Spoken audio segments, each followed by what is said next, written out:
Welcome to the Builder Marketing Podcast, your go-to source for home builder marketing excellence. Each week, we deliver inspiration, cutting-edge insights, and actionable strategies designed to help you stay sharp, reach today's buyers, and generate more sales-ready leads. Join us for real-world conversations with industry leaders who share proven ideas and tactics that actually work. And now, here are your hosts, Greg Bray and Kevin Weitzel. Hello, everybody, and welcome to today's episode of the Builder Marketing Podcast. I'm Greg Bray with Blue Tangerine. And I'm Kevin Weitzel with Outhouse. And we are excited today to have joining us Jason Mudd. Jason is the CEO of Axia Public Relations. Welcome, Jason. We appreciate you being with us today. Hey, Greg, Kevin, great to be here. I'm glad to be here. Thank you for the opportunity. Well, Jason, for those who haven't met you yet, let's give them that quick background. Tell us just a little bit about yourself and the kinds of things you've been working on. Sure. So I'm Jason Mudd. I'm the founder and CEO of Axia Public Relations. We work with some of America's most admired and fastest growing brands. My background in journalism and strategic communications helps guide these companies through thought leadership, AI optimization, and reputation management. I also have my own podcast called On Top of PR. Which is much better than On Top of Old Smoky. That's just been overused way too much, especially in elementary schools. But anyway, Jason, before we get into all this, could you please give our listeners an interesting factoid about yourself that has nothing to do with work or the industry that we're in at all?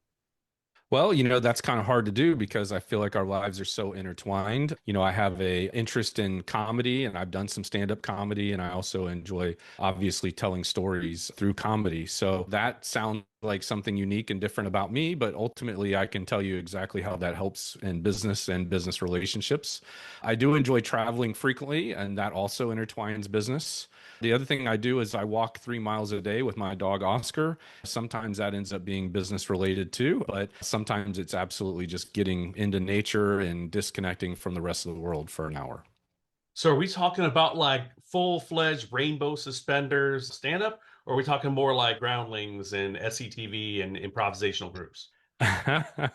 Yeah, stand-up comedy. It's been a minute since I've done it actively, but yeah, getting up on stage and kind of doing a little what I'd like to think is intellectual comedy, but observational and just kind of talking about what's going on in the world, and maybe hopefully making people think twice about some of their preconceived notions about life, and or without offending the audience, maybe some of the double standards that they have. Kind of make them walk away thinking challengingly and not really even realizing, no intent in any way of me offending them, but not realizing that really, I was leaving them with some thoughts to think about. So that's a high standard and a high calling, which is why I don't do it professionally, but I do enjoy doing it amateurly.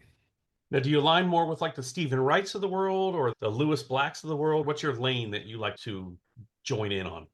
The comedy club owner said that I remind him of Dennis Miller. I hope that's a compliment because a lot of people don't like Dennis Miller's style of comedy, but I certainly do. Well, Jason, for those who may not have really worked with a PR agency specifically, just tell us a little bit more about how your agency works and the kind of services that you offer. Sure. So when people think of public relations, they're going to think of two things. And I like to express it as we help companies get in the news, and then we charge them twice as much to help them get out of the news, right? And so we're talking about media relations for earned media coverage and crisis communication management to help them look good in the media when they're going through an issue or a situation. That's the thing that people think of the most when they think of public relations. But candidly, I think PR is so much more, right? It's about content creation and telling your story. It's about engaging with local communities. It's engaging with your industry and your professional peers, as well as the people who work for or are impacted within your organization. So it's about stakeholders and managing stakeholder relationships in many ways. I often tell people it's time we put the public back into public relations because people are so focused about media coverage and how they're positioned in the marketplace. But right now, it's a great time to be in the PR business. Demand for our services is an all-time high. I've been doing this almost 25 years, and with the immersion of AI and AI technology, the credibility and visibility of PR is at an all-time high, where companies realize that they need good PR to compete in the generative engine optimization profession or tactic. We're here for it. We're very excited to help companies and guide them through this process. Now, you use the phrase good PR. What does that mean for a builder who's maybe not really thinking about PR every day. What does good PR kind of look like? Well, it's funny you mentioned that because that's a frequent question that I get asked by CEOs and business leaders is they usually say, I don't know what PR is, but I know we need it and I know when we have it, right? And so that's to me a really telling sign. And it's funny because some of these executives feel like they have to whisper it like it's PR confidential or something, where they're asking for my advice and they're afraid to say it publicly. But, I can understand why. It's not lost on me that the irony that the PR profession has its own identity crisis because most people don't know what PR is. Greg, to that end, I would say that good PR is when you're firing on all cylinders. It's almost like in the atmosphere and you can reach out and touch it and feel it when you have good PR. So when you walk into a room, people know who you are and who your company is before you even walk in. That's probably pretty good PR. When people are excited to hear from your company or learn from your company, that's what I would consider to be good PR or influence. Greg, you and I are members of Agency Management Institute, and I was at one of the workshops years ago with other agency owners. We were talking about PR and they were asking me the same thing, other agency owners, that practice digital marketing or advertising. And they asked me, they're like, hey, what is PR anyway? I have a hard time defining it. I said, you know what? One thing that PR is today that all the tech bros and young pros are calling, thought leadership and content creation. Good PR and good PR professionals have been doing that type of work for decades, and we were just calling it PR. Now there's a new term for it, and everybody's kind of latched onto those terms as being hot terms or buzzworthy terms. All the agencies that were with me at that table agreed with what I said, and many of them now kind of better understood what PR is. So as I said earlier, it's about storytelling, and it's just telling your story in different platforms. It's about making a contact and connection in the marketplace through various platforms, whether that's in person or whether that's through digital or traditional news media type platforms. If good PR is firing in all cylinders, is bad PR firing in all departments? When you have these mass layoffs and firings, that's bad PR, correct? Can be for sure. Yeah. Unless you're only focused on what shareholders think. But yeah, I mean, at the end of the day, your reputation, I think, is a good indicator of your PR. So if your company's got a good reputation as the best place to work, a company that cares, a company that's growing, a company that gives back, those are all good signs of what I think ultimately your brand and visibility should be. So I think a PR is reputation management, managing your reputation.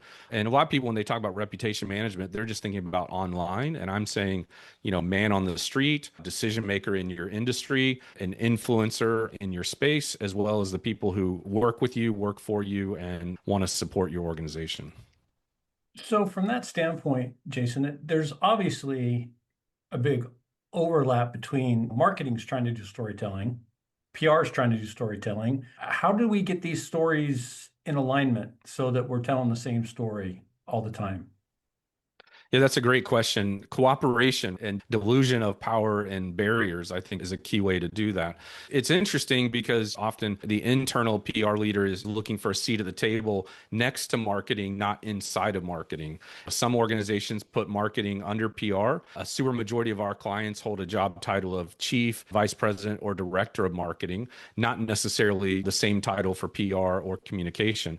So at the end of the day, what's happening is that some companies are going to staff PR internally. Some are going to staff PR externally by using a PR firm like Axia. Just kind of navigating through that space is important. But there's a third element of sales, right, Greg, that all of these need to be in alignment. So I was just working on a LinkedIn post today explaining an experience I recently had where there's an incumbent company we've been doing business with for years, great relationship. We were excited to be kind of elevating our position with them, meaning buying more from them, upgrading our services with them. But there's a new sales leader that decided to insert himself into the conversation. Suddenly, we had a high pressure deadline that we had to make a decision by if we were going to move forward or not. Otherwise, he basically gave a vibe that he could care less if we continue in our current package or if we move on to the next package. That gave me significant pause because of our long-term relationship with this organization. We thought we were valued. Some new guy comes in with kind of a FOMO close mentality of giving an artificial deadline that if we don't make a decision to move forward, it would be nice to know you and let you stay in your current package. I could tell from Kevin's facial expression, that's not the way to do business, right? And that's how we felt. So we went from, hey, we don't do well with ultimatums. Here we are thinking about spending more money with your company next quarter, to now maybe we should shop around because suddenly we don't feel appreciated. Now, if the marketing and PR department or representatives or leadership knew that's what this sales leader was doing, would they encourage that? Would they want to intervene with that? To me, their short-term mindedness is causing long-term reputational harm. So reputation is a little nebulous sometimes when we think about all the analytics type metrics and things we want to measure. How do you say, oh, you have a good reputation or a bad reputation? I mean, we kind of know it when we see it, right? But is there a way to measure it? We moved your reputation from a 5 to a 6 today or whatever. How do you guys kind of look at reputation? Well, in the right scenario, the client has the budget to go out to the market and do some research and sentiment analysis and testing to see what the market says. But a lot of times there's either not time or not the resources to pull that off and do it the perfect way. So the other thing we do is just measure sentiment analysis of the messaging that we're able to get out in the marketplace, and then look for other ways to measure the impact that it has through ultimately the impact on the organization, which is what we're always trying to prove, Greg.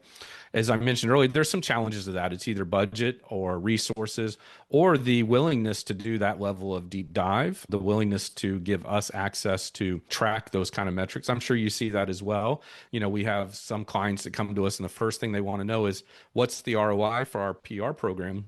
And then I ask them, okay, well, what are your profit margins on your different products and services? And they either have no idea or they say they can't tell me that. Well, if you can't tell me what your profit margins are, it's hard for me to measure your ROI on PR, right?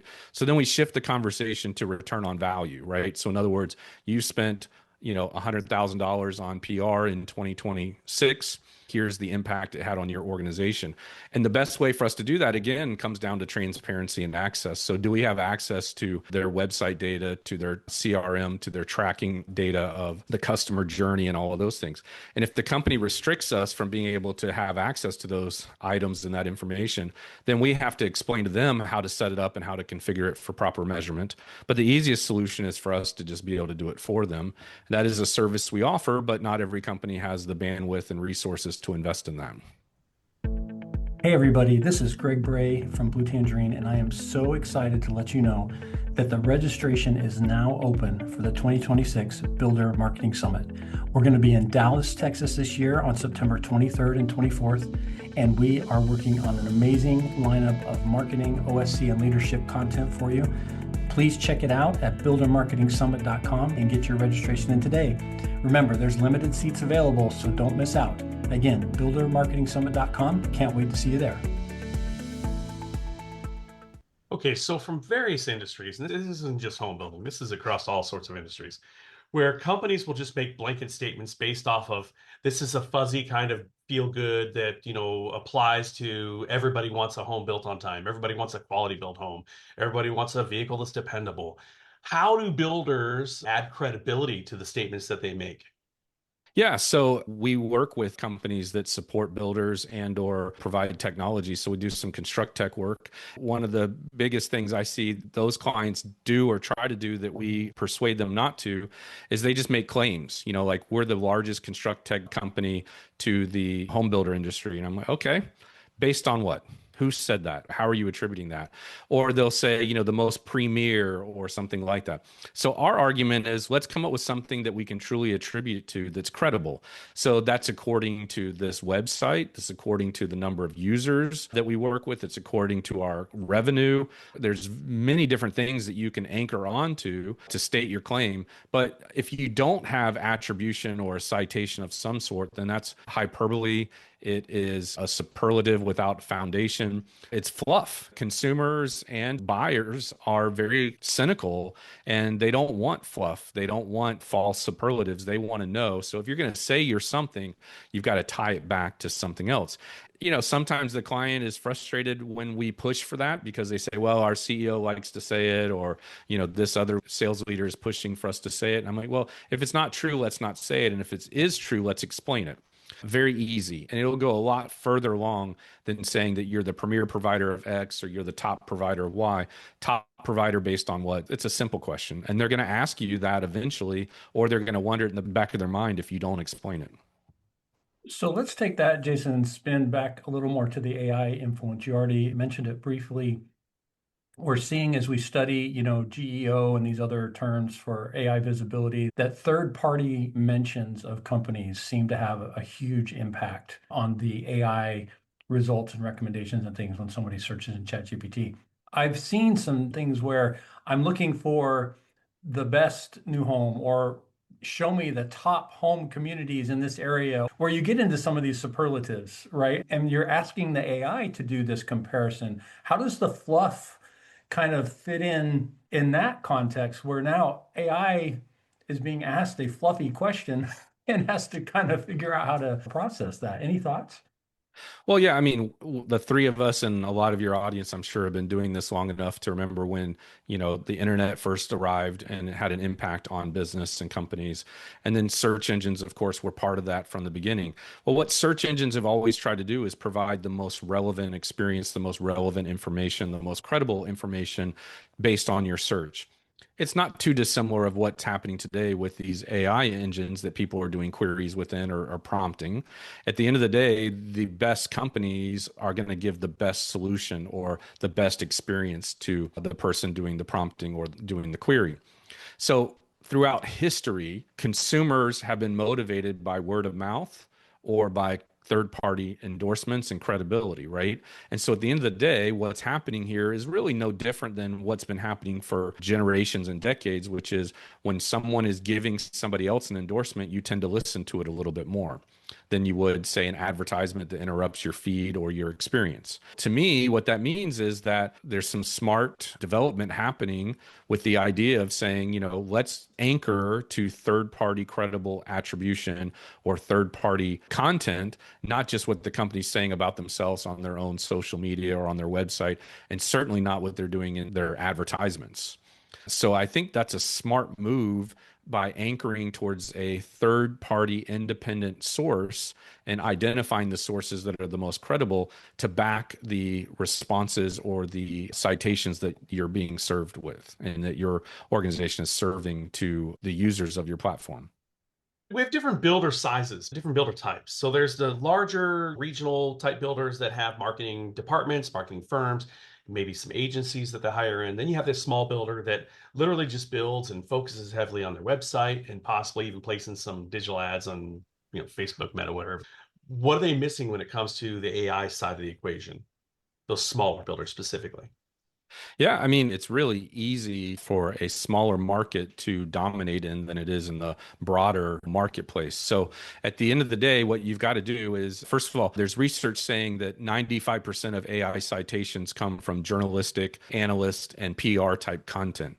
Now, what does that mean? That means like the content that you put out there as far as getting earned media coverage. So looking for opportunities to tell your company's story, get quoted, featured in the news, or cited as an expert in the construction industry to your local hometown news media, whether that's television, radio, as long as it's going to be on the web, and then print on the web, as well as other local bloggers and other things, including if you belong to a regional home builders association, right? Contributing to their newsletter, getting published on their website, getting interviewed and quoted on their website, appearing on podcasts like this. All of those things will help you build that reputation up in the marketplace. And those are all kind of things that you have to actively engage. It's called earned media coverage, because it's not paid media. You're not paying to be there, but you have to kind of earn it by participating in the news cycle, doing interviews, pitching yourself, or having your agent or your representative pitch you for inclusion in those opportunities. But then, as you both know, there's things that they can do on their own website, like making sure they're blogging frequently and they're writing their content in a helpful way that is sharing and giving away their expertise, answering questions that people might search for in a search engine or might do a query or prompt in LLM or AI platform like ChatGPT, Claude, etc., or even Google Gemini or the Google AI search option. On their website, they can make sure their most important pages have 3 to 6 FAQs on them, frequently asked questions, and corresponding answers. Making sure those questions are posed a way that a real human might type those questions in. Making sure those answers are helpful and not focused on selling or marketing, but focused on being helpful and offering insights. And then ideally linking from that answer to a full blog post on that same topic within your website, and writing those blog posts, again, more like a journalist might write them and less like a marketing or salesperson might write them. Then, of course, you want to make sure that you have structured data on your website and other type of best practices that have been borrowed from and used by search engine optimization professionals for decades. So, Jason, if I want somebody to write about my company, or someone listening wants to, I can't just call up the publisher and say, hey, you should do an article about us. What's the types of things that get noticed, get interest? When you're trying to get this earned media, are there certain things that are more likely to be welcomed by the journalistic contact that you're reaching out to? Sure. Yeah. For the next 2 hours, I'm going to start a lecture on this exact topic for everybody. But no, it is a little bit complicated, especially to, somebody new to it. But for myself, it comes down to a few simple things. So, Greg, first of all, it's understanding that it's about the audience of the outlet that you want to have yourself inserted into.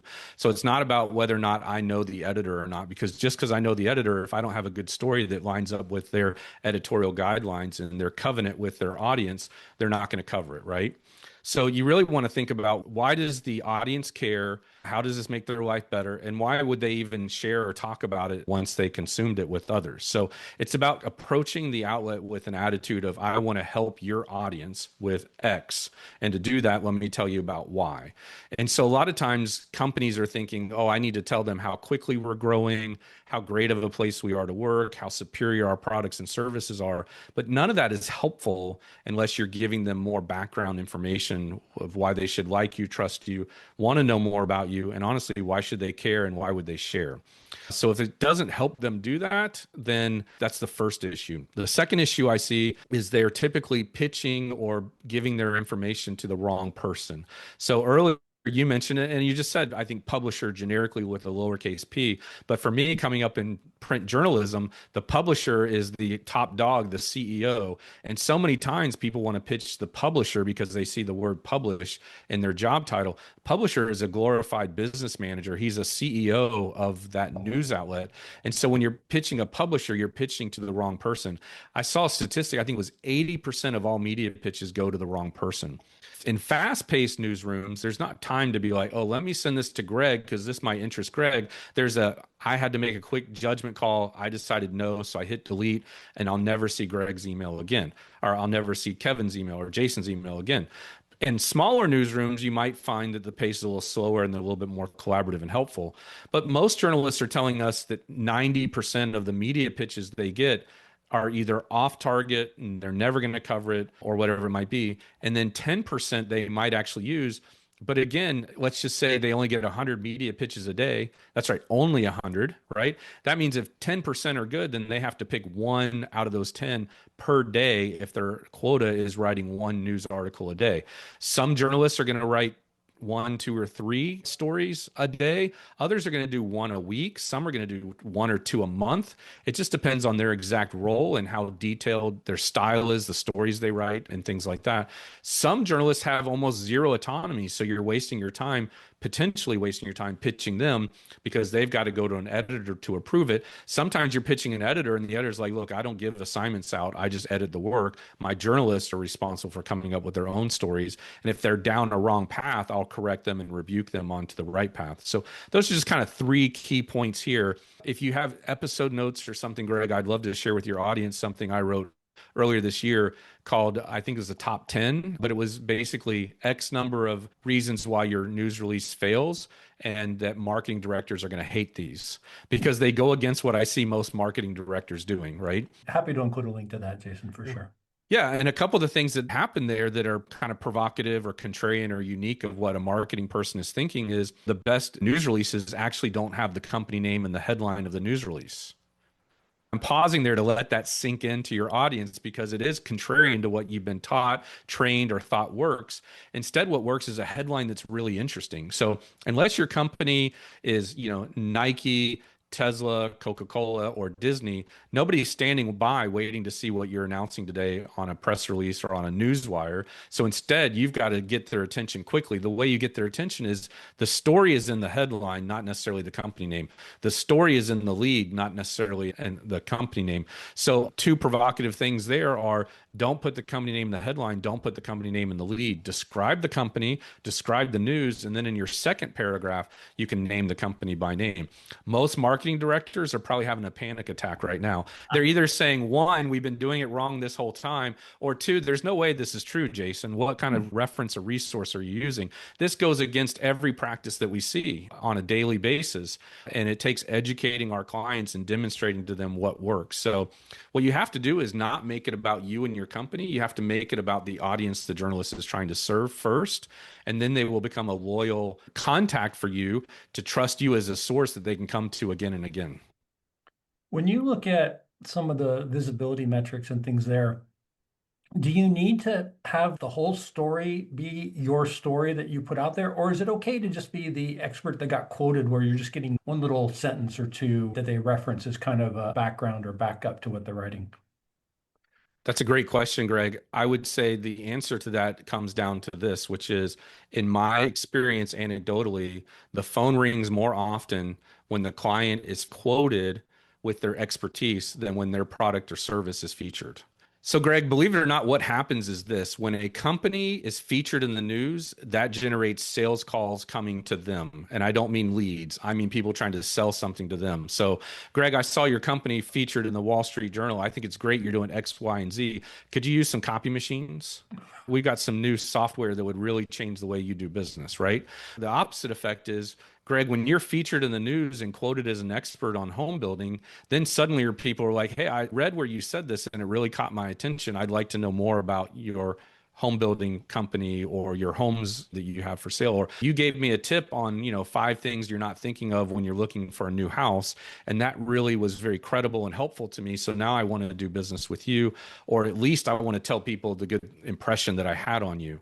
And so I can tell you anecdotally from my own experience, when your company is featured, you get solicited too. When you're sharing your helpful thoughts and all you are is quoted, you will also see people appreciate that and want to come back to you for that. The other thing I saw early in my career is that I could have a client and a story that's this long, and I know people can't see us, but a long feature story, and people aren't going to really commit to reading that whole story. But when you can be mentioned in a series of briefs, shorter kind of news summaries or topics, what they call news briefs inside newsrooms, they're 150 words or less, people are more likely to consume that entire content than they are to read a full feature story. So our clients who have actually seen business come from media coverage directly and immediately have almost always come from short little blurbs that have happened. One quick example I'll share with you is that we had a client whose CEO was based in Jacksonville, Florida, but the company itself was based in Nashville. So this was before it was cool to work remote. And so this CEO was based in Ponte Vedra Beach, Florida. The company was based in Nashville. They were a logistics company.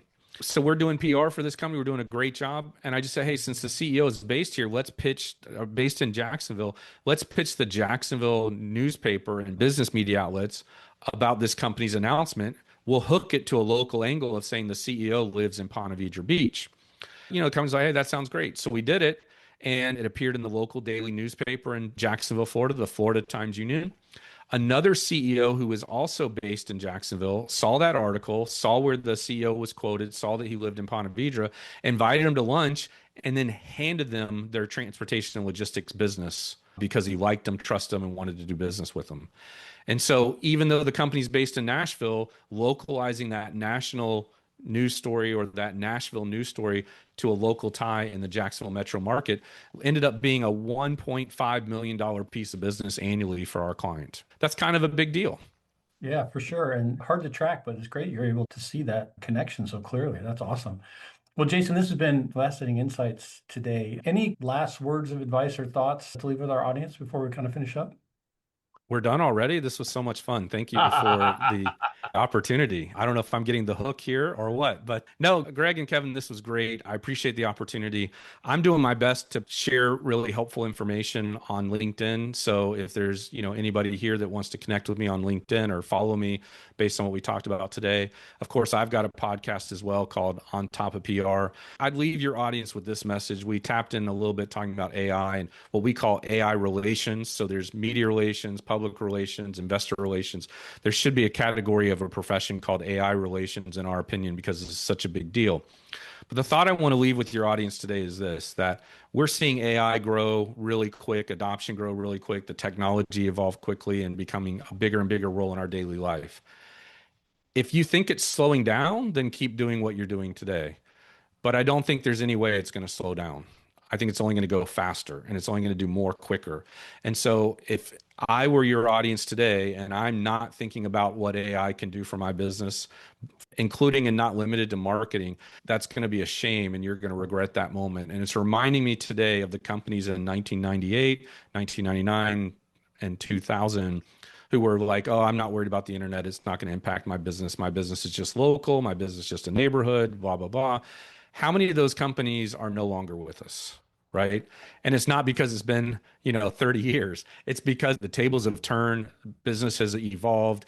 People are now looking to do business with a dry cleaner that has an app and the ability to either pick it up at my house or me to drop it off inside a robotic type machine. You know what I mean? So everything is moving very quickly. I don't know what the future looks like, but I guarantee you it's AI. Well, Jason, thanks so much for sharing so freely and such great examples that we can all learn from. We really appreciate it. And thank you, everybody, for listening today to the Builder Marketing Podcast. I'm Greg Bray with Blue Tangerine. And I'm Kevin Weitzel with Outhouse. Thank you.